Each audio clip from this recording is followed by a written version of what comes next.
Good morning, everyone. My name is Keelan. I am your facilitator today. If you guys have any questions, go ahead and leave any questions in the chat box for me. Everybody will be muted during this session. And once again, like I said, if you have any questions, feel free to write me in the chat box. All right, I'm on. Okay, good morning, everybody. Thank you for joining us today. And Joe, yes, no, I'm not at Impact anymore. So I'll talk to you guys a little bit about who I am and where I come from. So my name is Nicki Bartram, and first and foremost, I'm a licensed professional counselor. I currently work in several different capacities. So right now I am a consultant for the Be Connected program with ACMF. And then I have my own private practice and then do a ton of consulting with our for-profit industry. So some banks in town working with working with them on threat assessment. So suicide and or threats towards the company, either by their employees or outside threats. So pretty interesting. I have worked in other capacities. So I was the mental health director at the Army National Guard for a few years on mobile crisis units and tribal mental health, and spent many, many years in psychiatric and inpatient settings delivering mental health services to people. So I am here today to talk about warning signs of suicides and steps to take. I think it's important to also note that I am a mom. I have two teenage daughters, two giant St. Bernards. So I'm in my private practice office today and not my house, because yesterday my St. Bernard was very intrusive and kept trying to make guest appearances in our parenting presentation. So I thought it would be safe to come and be less interrupted today. And I'm also a military spouse of a US Air Force veteran. All right, Kiki, next slide, please. Okay, so before we get started, I do want to review our agenda for today and offer some support options given the content that we're going to be talking about.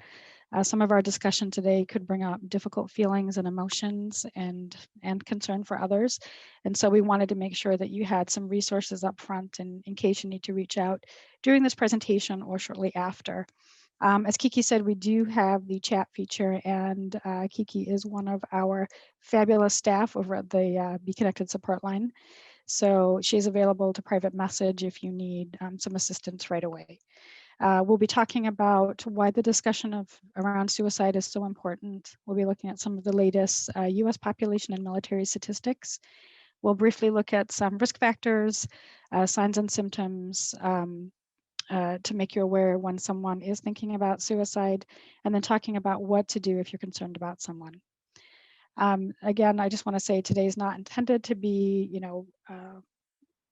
give you the skills to necessarily stop a suicide or work with someone in depth, but mainly kind of a snapshot menu of further trainings that you could take if you wanted to, and at least give some folks in the audience here a good path as to how to move forward. So before we get started, if you guys wouldn't mind just kind of typing in the chat box your roles so I know kind of whom I'm talking with, and so everyone else here kind of knows who we are, whether you're a family member, provider, veteran, that would be very helpful. All right, next slide, Kiki. So let's dive right in. Suicide can be defined as really the intentional act of taking one's life. And it is such an important discussion. It brings up many difficult, emotional, sometimes controversial and uncomfortable reactions in people, especially if someone has died by suicide. We see a lot of the times that victims are often blamed. Sometimes surviving family members and friends can be stigmatized and left with that guilt and shame, and really many other complex emotions. And as we see some of the folks coming in, we've got a lot of people here working in the field. And so a lot of good stuff here. However, given all of that, though, I do want to note that suicide does result from many complex interactions of, biological, psychological, social, and at times environmental factors. And these can all leave a person feeling very depleted, not thinking clearly, sometimes susceptible to impulsive and poor decision making. And some folks are also in a genuine altered state of consciousness when they're making some choices or decisions about suicide. However, though, with the right clinical interventions, be it therapy, spiritual help, psychopharmacological help, and then definitely working to address social determinants of health. And if you've been in some of our other presentations, you've heard a lot about this, such as finances, employment needs, housing resources, legal, disability needs and benefits, education, so on. A lot can really change in terms of a person's outlook on life if some of these other factors are also addressed too. If we can get some of these social determinants of health under control, we can really reduce somebody's ongoing distress and the effect that those other factors can have on their physical and mental health conditions. Okay, next slide, please. So there are a number of reasons why talking about suicide is an important and relevant topic. And so again, feel free to join us in the discussion here as to why you think it's so relevant to talk about. So as we know, COVID-19 has really been the big focus over the last 18 months, but suicide really still remains in the top 10 as a significant public health crisis. And in a little while, we'll look at some of the statistics that are coming out. So according to NAMI, I can't speak. According to NAMI, the National Alliance on Mental Health, approximately 90% of people who have died by suicide were suffering from a mental health condition. And really the most common one being reported is depression. Second, I think, another important factor to note here is that suicide does cross all ages, racial, socioeconomic groups.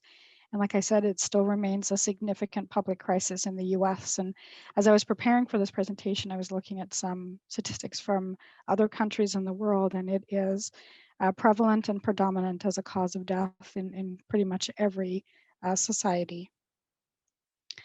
So in recent years, those working in the field of suicide prevention have really transitioned to using more trauma-informed care and non-stigmatizing language when talking about suicide. This helps really create a safe and compassionate space to discuss suicide. And in my opinion, I think it encourages those experiencing thoughts of suicide to seek help. So in the past, terms such as committed, suicide were really very widely used, and kind of a common way to describe, a death by suicide. However, if you think about it, it can imply that the act is kind of criminal. So as a society, we refer to crimes as often, been committed, which in my opinion can lead to some seeing that criminalization of people who have died by suicide. So instead, the current language really is, when discussing suicide, a suicide death, is discussing that a person died by suicide. And this language implies the fact around the cause of death, and the language is neutral. So rather, it doesn't assume or insinuate any other connotations. And then, as I stated earlier, with really the right resources and giving people reasonable hope that seeking help can change their circumstances, most suicides, in my opinion, can be prevented. All right, let's go to the next slide. And I think we might have a poll coming up here. All right, so I think someone's going to help us launch that poll, but really, if you are able to answer the question, in the US in 2019, which age group had the highest completion rate? And just take a moment to answer that. Got a lot of differing ideas here.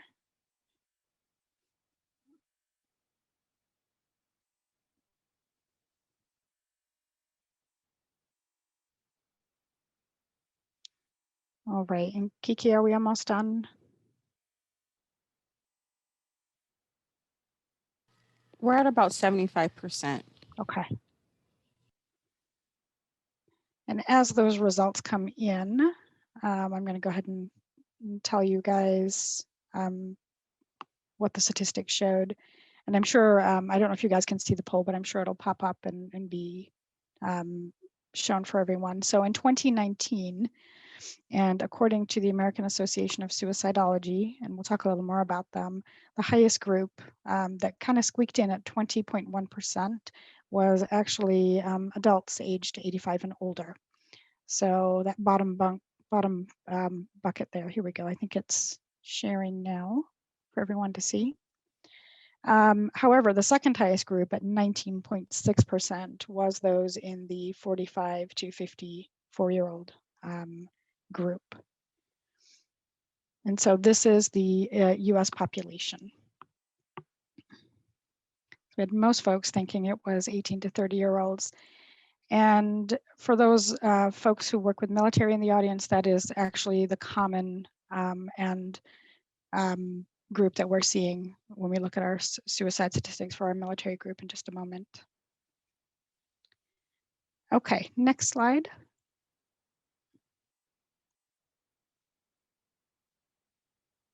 Okay, so the suicide statistics on this slide are from the American Association of Suicidology, and so I'm just going to drop this attempt to drop this link in here. So for those of you that know me, I'm not technologically savvy at all. Yeah, there we go. So this agency is really dedicated to promoting and understanding the prevention of suicide and supporting those who have been affected. So if you are not familiar with them, I really encourage you to take a look at their website. So each year, AAS report out on comprehensive suicide data, and they work in collaboration with many different federal and state agencies to do that. There is often a 2-year gap because if any of you are familiar with statistics, the data does need to be cleaned, and in the case of suicide, each case investigated before it can be reported as a suicide. And so for 2019, you can see that the actual number of deaths in the population was a little around 47,500. And then you can also see that more males do die by suicide. And typically the reasoning they found in the statistics was that males tend to use more violent means, such as firearms. However, women do make more attempts, and I think the ratio was 3 to 1. But they use typically less lethal means, such as overdosing. The other thing that I wanted to point out here is that, as we talked about earlier, it is still the 10th leading cause of death in the US. So the first 9 were medical in nature. So we had a lot of, heart disease, cancer, strokes, diabetes, accidents, all of those things in 2019. And I'm sure as the statistics start to come out in 2022 for, these years where we've had COVID, we're still going to see suicide up there as a top public health crisis. And I see some comments coming in, so please feel free to, put on the slide here. So it looks like I didn't send to everybody. Okay, I'll put that in at the end. If I get distracted down this rabbit hole, you might never find me again. Okay, next slide.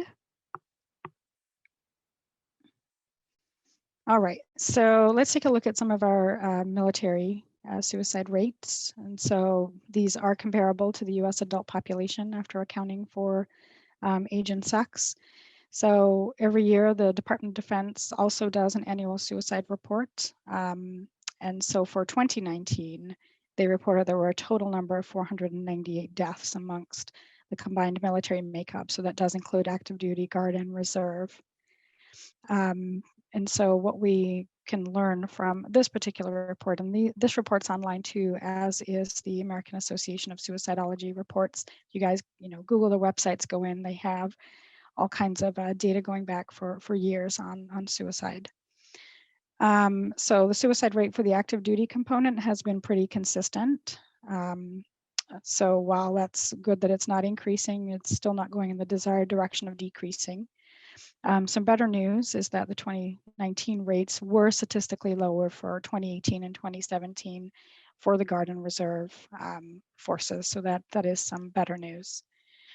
And again, our stats showed that those who died by suicide in our military population were primarily enlisted, male, and less than 30 years of age, regardless of their military population. So Army, Marines, Reserve, Army, Marine, Air Force, Navy, so on and so forth. So for those of you who did pick that 18 to 30 group, that is, as I was saying, accurate for our military statistics. But for the general population, it's at the other end of the spectrum. This report also reports out on family members who have died by suicide, and for 2019, it was also 198. Again, these rates were statistically consistent with the last 2 years, so neither going up or down, but staying steady. And the suicide rates for military family members are classified as spouses, military spouses, and their dependents, whether they are minor or non-minor.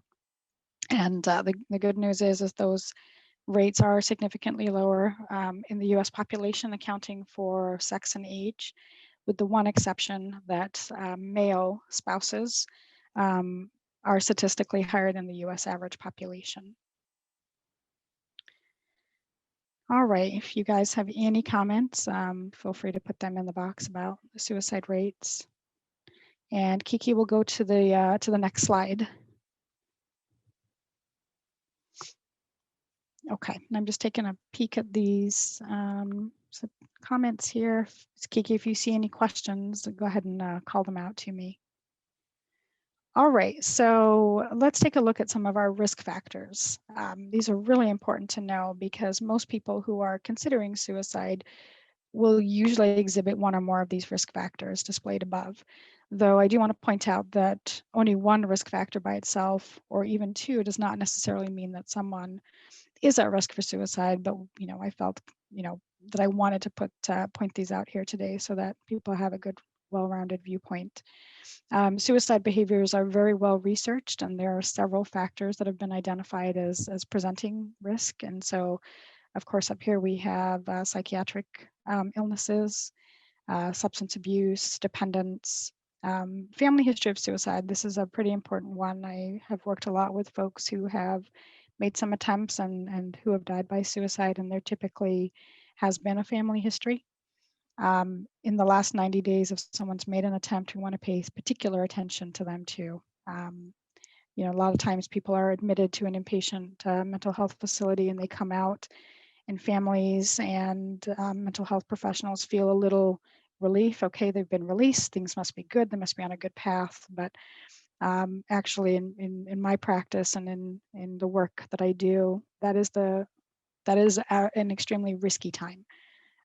Because we may have given folks just a little more energy and they may be feeling just a little better enough to make a secondary attempt. So we really want to keep our arms wrapped around people and make sure that they are getting those support services they need when they come out. Similarly, for recent hospitalizations, for what I just said, and then expressing intent, selecting a method, and establishing a plan. These are some pretty significant risk factors here. And then preparation activities. So, they may consist of buying a weapon, storing up pills, writing a suicide note, sometimes arranging for care for animals, giving away possessions. Those kinds of things are stuff for, folks to take note of. Of course, having access to suicide means. We saw here in the statistics that firearms are the most lethal within the US population and absolutely within our military population too. And then for some of those family member, worries that we have, isolation from family and friends, sometimes financial issues, stress, multiple relocations, and then civilian employment, spouse challenges, and then caring for children, and just the lots of different role changes that come with our military families moving around are also some additional risk factors here. Okay, next slide. And Kiki, you might have to click through here. I'm not sure what I did when I created the slide. Yeah, there you go. So when should we be worried about someone? Well, in my opinion, anytime there's talk of suicide, we should be absolutely worried and take note of that. But this slide really here talks about some acute suicide risk. And so if someone is actively threatening to hurt themselves or kill themselves, whether it's, talking, writing, and posting online, social media, we really want to pay attention to that and seek out some assistance for that person. Additional risks also, like we've talked about, do include having a plan for suicide and seeking means. And so these three things here are very serious signs and symptoms, and a connection to a mental health specialist or an emergency personnel really must take place for that individual as soon as possible. So if some of you are working in the workplace and, this is going on with coworkers, colleagues, really, again, you want to be seeking out your leadership and most employers have plans and have, the ability to work through that. And if you're at home with a family member, we will go over those crisis slides that we put out again today, just so that you guys can have those resources at hand. Okay, next slide, Kiki. Sorry, same thing. So suicide risk signs and symptoms. So some additional warning signs. So the ones on the prior slide were stuff that we really want to be concerned about. These here could also be signs, but they could also be signs of other mental health conditions or significant life stressors. And they don't necessarily mean that someone is or will become suicidal. However, we should review them as part of other symptoms or as patterns of behavior. And so feeling hopeless and helpless, feeling like there's no way out. Again, withdrawal from family, friends, some reckless behavior, anxiety, agitation. So, these by themselves can be really just having a bad day or struggling with some of those social determinants of health or having a particular problem that's causing some difficulty and anxiety. So if you're concerned, those resources that we'll put up, or if you, are working in the field, talking with your peers and just talking through a case, staffing the case, they're saying these things, I'm concerned. And then of course, just asking the person, you're making some comments and I'm concerned for you and help me understand how you're feeling and what's going on and what else can we do to get you the assistance that you need. Okay, next slide. Okay, so hearing someone talk about suicide and about wanting to end their life is very distressful. Even if you're working in the field, it can cause a lot of anxiety in us, particularly if the person is not willing to seek out additional help or talk to a professional. Sometimes you can feel responsible for the safety of that person and maybe be fearful that saying or doing the wrong thing may cause them to act on their thoughts. So oftentimes a person will share that they're having thoughts of suicide and sometimes ask you not to tell anyone. And this can really pose a dilemma for you, weigh heavily on your conscience about, what do we do here? So it's really important to understand that when it comes to a life or death issue like suicide, there's really no confidentiality, because at the bottom line, end of the day, suicide just can't be undone. We'll discuss more in a few minutes on the next slide about this. When someone is so distraught though and helpless, and when they're contemplating suicide, there can really be little bandwidth for them to focus on anything else. So, that's what it can look like. There may also be a gesture or some self-harming behaviors that can take place, and you might see that at home or in the workplace, or when you're hanging out with the person that you're concerned about. Again, neither of those necessarily mean that someone is going to take their life, but it can be these warning signs and pose a risk.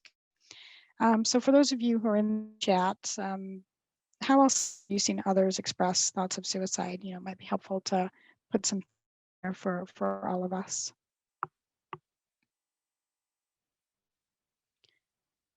All right, I'm going to pause there for a minute, and before we move on to what to do if you're concerned, Kiki, any questions that have come in other than to resend the link?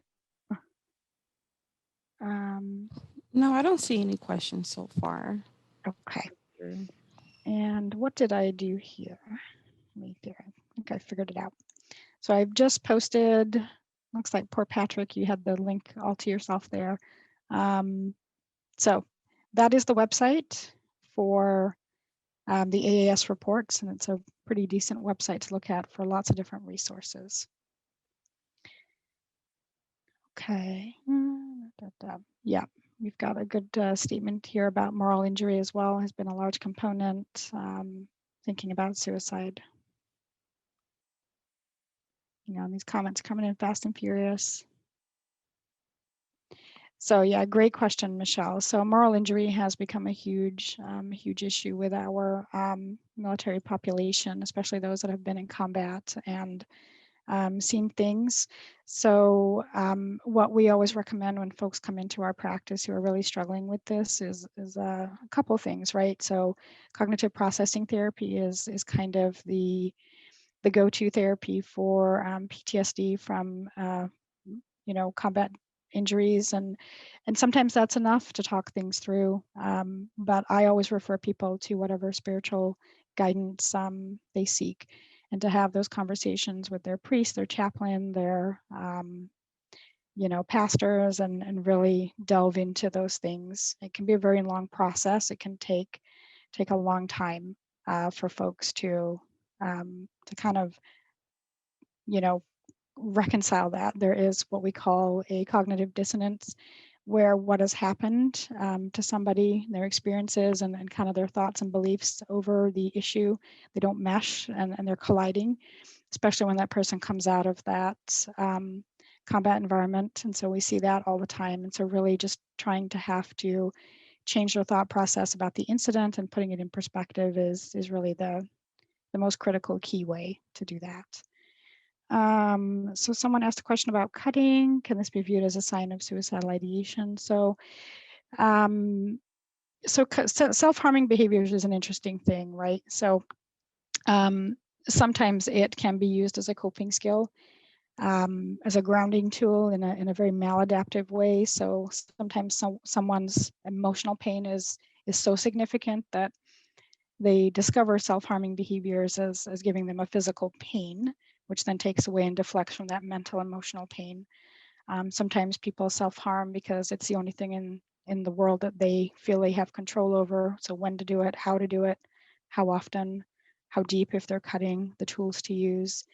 And then it can be as a precursor to suicide. So we saw when I worked in the emergency rooms with Banner Health, a lot of folks that were coming in that were gesturing and practicing and leading up to a larger attempt. So it's hard to answer that question because really each person is an individual, each person is different. And so what really has to happen is that clinical interview with that person, that history, where they're at, what's going on, their social determinants of health, and sometimes those family collateral information too, just to really try and understand who this person is. And a very complex process that takes place. But I think if anyone is self-harming, it is a maladaptive coping skill that we definitely should be aware of and seek out some treatment for. So good questions, good resources, absolutely. Okay, so Kiki, next slide. We should be on slide 12, which is what to do if you're concerned. All right, so if someone is talking about suicide, of course, take all suicidal statements absolutely seriously. Sometimes it's tempting to ignore or minimize statements of suicide because it's, as we talked about, a very difficult and challenging conversation to have with someone. And then sometimes you get those folks that occasionally joke and use those gallows humor. I always say, though, if you're not absolutely certain about it, then ask. Asking shows that that you care, and that you're wanting to help them. Sometimes people will say, well, if I ask, will it cause them to act and go forward with the act of trying to harm themselves or kill themselves? And in fact, research shows the absolute opposite, that addressing suicidal thoughts can help really directly prevent a death by suicide. So if someone is making a statement, of course, the obvious, remain calm, right? And compassionate, listen to the person, don't judge them. Early on in my career, I was working on a crisis team, and it was many years ago. And I remember I was working with a person, and the helper came over in a, I can't even remember the setting, but the person said, I'm thinking of killing myself, and that's why I've called for a crisis team. And the helper, the staff member of the group home that we were in, said, well, that's just really ridiculous, and you're not really trying to do that. And just kind of the look on that person's face that we were out there to help. So trying to diminish their pain sometimes is about us, right? About us as the helper. And we're not comfortable with what's being talked about, but really we just need to stay focused on that person and show empathy and concern for them. If someone is suicidal, actively suicidal, and they're talking about their plans and their means and their method, and that they really want to, and that they have this intent, and that there's not much you can do to talk me out of this, then really that's not a person that can be left alone at that point. Definitely no guilt or threats to try and prevent suicide either. So sometimes you'll hear folks, well, think about your children, we'll think about this. And when I worked with the National Guard, a lot of our soldiers that came in that were suicidal, that was actually the number one reason that they were thinking about suicide was, well, I am thinking about my children and I am thinking about my family. And it would be better if I wasn't here, because they could have my life insurance and they wouldn't have to worry about dealing with me and my moods and this and that. So really just not a good thing to try and use family as a threat or a guilt trip. And I think the most important thing here is there's no confidentiality when it comes to a suicide risk.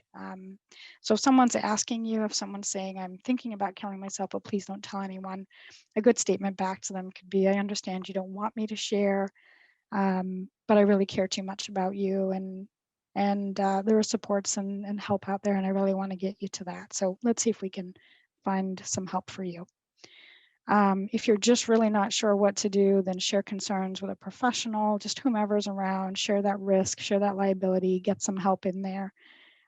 We don't like to say 911 because there's a great crisis response system in our state, and we're very fortunate. But if you're just at a loss and you really don't know what to do and you're panicked, then a lot of our police departments are trained and do utilize the crisis system alongside their interventions too. All right, next slide.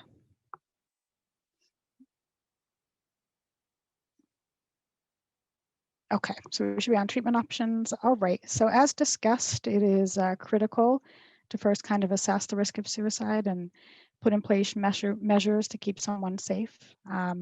So most people who die by suicide do have a mental condition, a mental health condition, whether it's, our PTSD, substance abuse, depressive disorder.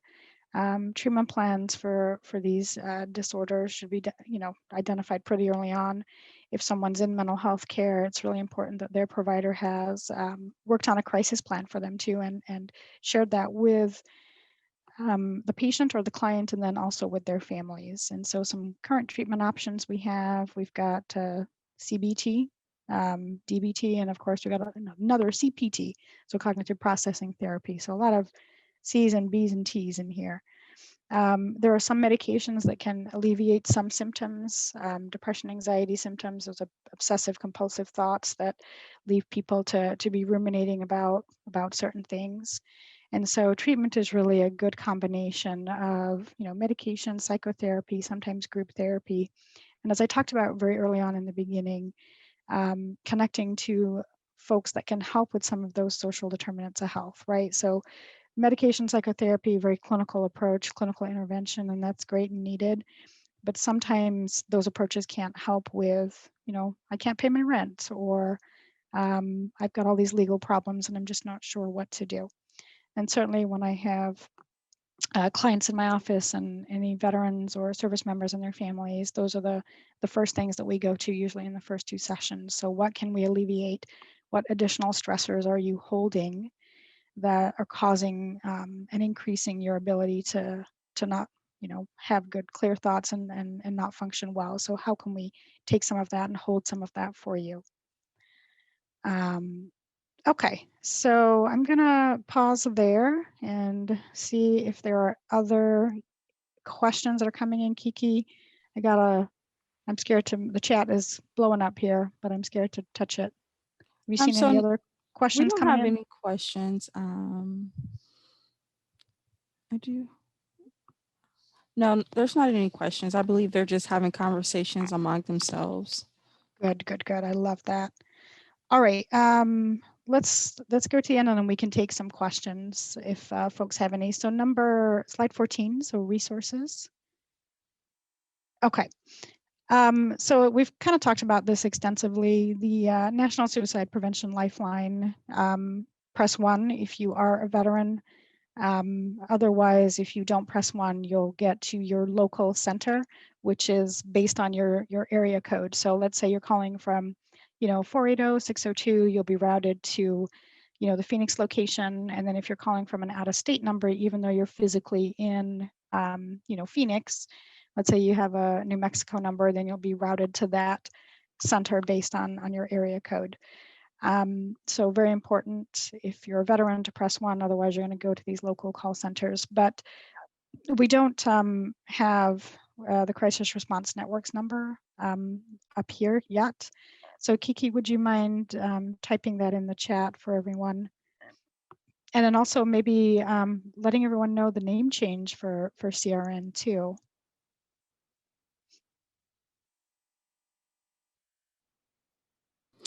Yes, I'll add it in the chat box. Okay. And this number is good, even though you might be in a different part of the state. A CRN, or it's all right, or they just changed their name, so I can't remember the new name. They can get you to the local crisis line as well in your area. All right, let's see here, and then we've got some crisis text chat numbers here, and then the 911 option is always an option. Okay, Gail, you're asking, is the 988 number, the new 3-digit short number, accurate? I'm not seeing that. Where is that one?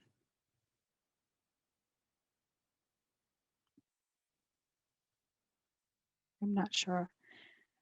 Okay, let's move on then to our last slide.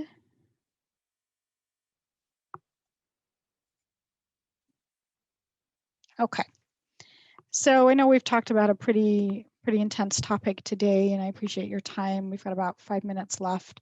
So I wanted to end with something a little more upbeat and just talk about kind of all of us and our mental health and COVID. And it's been a really stressful few months, or actually a year and a half, 18 months of this. And COVID has really taken a toll on everybody, and especially our veterans and their families. And just kind of how we were locked down has really impacted people and their ability to connect, and forced some of those that were already having some difficulties connecting into a mode where now they really have had to kind of withdraw. And so for anyone who's struggling here, and if you know anyone that's struggling, really some basic tips to kind of help people with their mental health. And I'm talking about like good nutrition and getting plenty of rest and sleeping. And a lot of us think that we can function on 4 to 5, 6 hours of sleep. And even in my own team, people will joke about this. I bring this up all the time, and I'm like, we should really be getting 7 to 9 hours of good sleep to function at our best. And my team are like, oh, ha ha ha. But even as adults, most of us still need that 7 to 9 hours of good sleep to repair and rest our brains and our physical body too. And when we're asleep, our body is healing, and that's really, that's critical. Some other things here. So invest time in relationships. So strong quality relationships can really have a great effect on our well-being. I know it's been super hard to get out there and physically be around people, but if you can do so in a safe manner with folks that are healthy and not exhibiting symptoms and following the CDC guidelines, and a lot of people are vaccinated. I know the last things are changing every day, literally, but the last direction from the CDC is if you're vaccinated and with someone else who's vaccinated, it's a little safer to be around them. So really just trying to socially connect to people if you can. It can really just have a great overall positive impact on our emotional well-being. And then for those of you that are not familiar with mindfulness, it's really a great practice. I think sometimes we really tend to perseverate on the past and worry way too much about the future, that we miss the moment, right? We miss what's going on at the moment, and that can really cause a lot of anxiety and emotional discomfort. So as much as possible, if you can take some time to just focus on the present, on the moment, because that's equally as important as what could happen and what has happened. There are a lot of great mindfulness techniques and a lot of great meditation and guided imagery and all of that stuff, and free resources out there on the internet that have popped up, because of the pandemic. And then, of course, if you have the ability to take some time, even though you might not, have anywhere to go, there's not a lot of places we can go yet to go on vacation, but just taking time off and resting, even if it's just doing something completely different, is so important these days. I always tell, folks that are coming in looking for help with burnout, they'll work, especially if working from home, 9, 10, 11, 12 hours a day, and just kind of sit there at their desk all day and not take breaks. And our brains can only really focus 100% for about 90 to 120 minutes, built around your natural kind of circadian rhythm. And then we do need to take a break. And I don't mean a break like, okay, now we're over here checking our emails while we're eating lunch at our desk. I mean, get up, walk around, take 5-10 minutes and do something completely different. Give your brain completely a new task to do, so that it has some variety and it can, take a break and just, rest a little bit. So really, if you're interested in this stuff, there's a lot of great movement going on in terms of mindfulness and your mental health. All right, I think that's my last slide, Kiki. Pretty sure. I've got Still about don't see any. 3 minutes. Any questions? Looks like I'm being, yep, I remember Bob. Hi, Bob. Got some fans on here, some fan behavior. All right, well, if no other questions, I appreciate your time. Hopefully this was a good kind of intro into other things that, other trainings that you can look at. Safe Talk is still going on, and they're doing that online. We've still got mental health first aid, and a lot of other things that that you guys can look at if you haven't been trained in some of the other 2-day trainings that are out there for suicide prevention. So Safe Talk's partner, I can't think of the name right now. Goodness, I should know that. Someone put it in the chat. Safe Talk's partner, goodness, I'm a trainer. What has happened? Anyway, it'll come back to me right as we end this. But there's a lot of great stuff going on.